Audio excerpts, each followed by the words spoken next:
Hello friends, एक बार फिर से मैं आप सभी के समक्ष उपस्थित हूँ।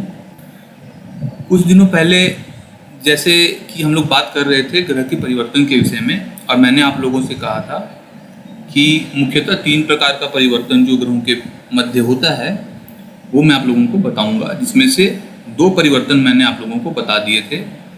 और आज का जो ये वीडियो है ये तीसरे प्रकार का जो परिवर्तन होता है ग्रहों के मध्य उसके विषय में है, जिसे इमेजिनरी एक्सचेंज या काल्पनिक परिवर्तन कहते हैं। देखिए, भृगुनंदी नाड़ी जो एक विधा है, बेसिकली आप लोगों में से कुछ के ईमेल्स आए हैं और कुछ लोगों के प्रश्न भी आ रहे हैं कि सर लग्न क्यों नहीं आप ले रहे हैं, बिना लग्न के नाड़ी कैसे होगी। देखिए, आपका कहना सही है।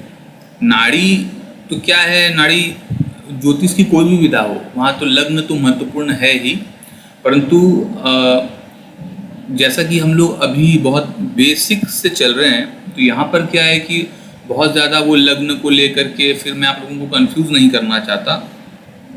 भृगुनंदी नाड़ी में बेसिकली क्या है कि भृगु संहिता जो है, हमारे उत्तर भारत में भृगु संहिता जो प्रचलित हुई थी, उसमें वो जो ग्रंथ है उसमें कहीं कहीं पर जो है लग्न है भी, कहीं कहीं पर नहीं भी है। परंतु मेरे पास जो ग्रंथ है उसमें कहीं लग्न नहीं है, और उसमें जो है सर्कुलर फॉर्म में सब पत्रिकाएं बनी हुई हैं और उसमें फलादेश किया हुआ है, और पूरा ग्रंथ जो है वो संस्कृत में ही लिखा है। तो अभी आप देखें कि जो वर्तमान समय में जो भृगु के जानकार जो भीलवाड़ा राजस्थान में कारोई में हैं एक महानुभाव, वो बहुत व्यस्त भी हो चुके हैं, तो उनके पास जो ग्रंथ है वही ग्रंथ मेरे पास में भी है। परंतु उस ग्रंथ में कहीं भी लग्न का महत्व नहीं है और चंद्र का भी महत्व नहीं है। लग्न और चंद्र को छोड़ करके ही सारी गणनाएं की गई हैं और उस पर ही जो है संस्कृत में पूरा जो है फलादेश लिखा गया है। तो ये एक सोचने वाली बात है कि बिना लग्न के, बिना चंद्र के फलादेश कैसे आया उसमें। हालांकि फलादेश में कुछ एक पत्रिकाओं में फलादेश जो है वो बहुत ज़्यादा ही उत्तम है, कुछ में ठीक ठाक है, हाँ, और कुछ में ऐसा लगेगा कि एक फलादेश कुछ है ही नहीं, वो एक अलग बात है। तो कोशिश यही है कि बिना लग्न और बिना चंद्र के भी आप लोग फलित कैसे कर सकते हैं, ये देखने वाली बात है। तो लग्न को जो है लिया जा सकता है और लिया जाना ही चाहिए। मैं नहीं कहता कि लग्न को नहीं लिया जाना चाहिए, परंतु मेरी कोशिश यही है कि आप में इतनी दक्षता जो है आए कि आप बिना लग्न के ही फलादेश कर दें।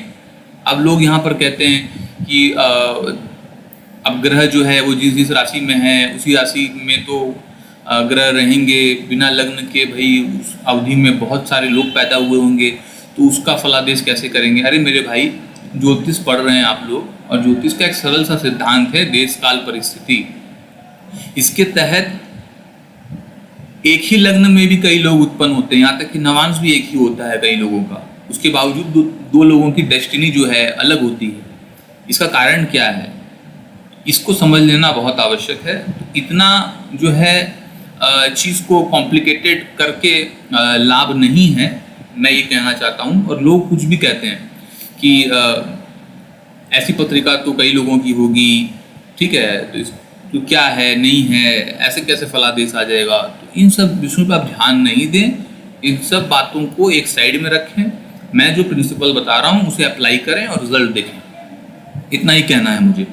तो विलम्ब न करते हुए आइए जो आज का ये वीडियो है शुरू करते हैं। तो देखिए, ये पत्रिका जो है इसे आप ऐसे समझ लीजिए कि किसी पत्रिका में बुध जो है वो वृषभ राशि में बैठा है, परंतु पत्रिका में शुक्र बुध की राशि में न बैठा हो, अर्थात शुक्र जो है बाय बर्थ मिथुन में या कन्या में नहीं होना चाहिए। क्योंकि अगर शुक्र मिथुन या कन्या में होगा तो इस पत्रिका में जो मैंने आप लोगों को पहले जो पहली श्रेणी का जो परिवर्तन बताया है पहले वीडियो में, वो घटित हो जाएगा।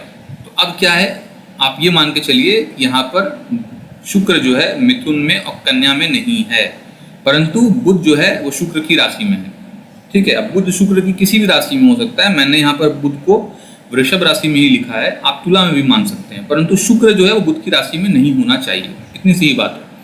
तो क्या यहाँ पर परिवर्तन का संबंध हुआ है?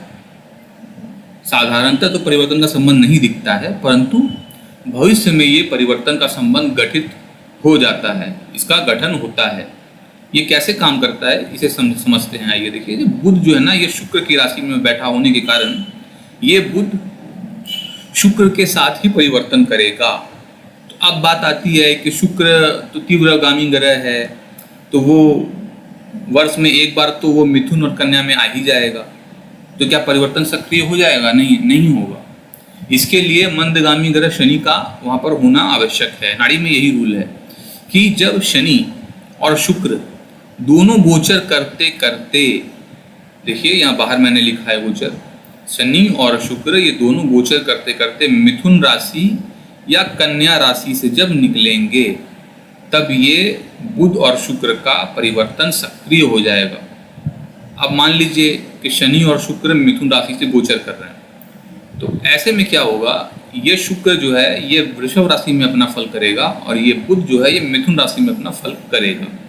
इसके अलावा आगे का चीज़ आप लोग देखिए एक और, कि अब यही शनि और शुक्र जो है ये कन्या राशि से अगर गोचर कर रहे हैं, तो क्या होगा, ये बुध जो है ये कन्या में अपना फल करेगा और शुक्र जो है ये वृष में अपना फल करेगा। तो ये एक स्थिति ऐसी आ जाएगी, साधारणतः मैं बताता हूँ, कि बुध यहाँ पर उच्च राशि का हो जाएगा।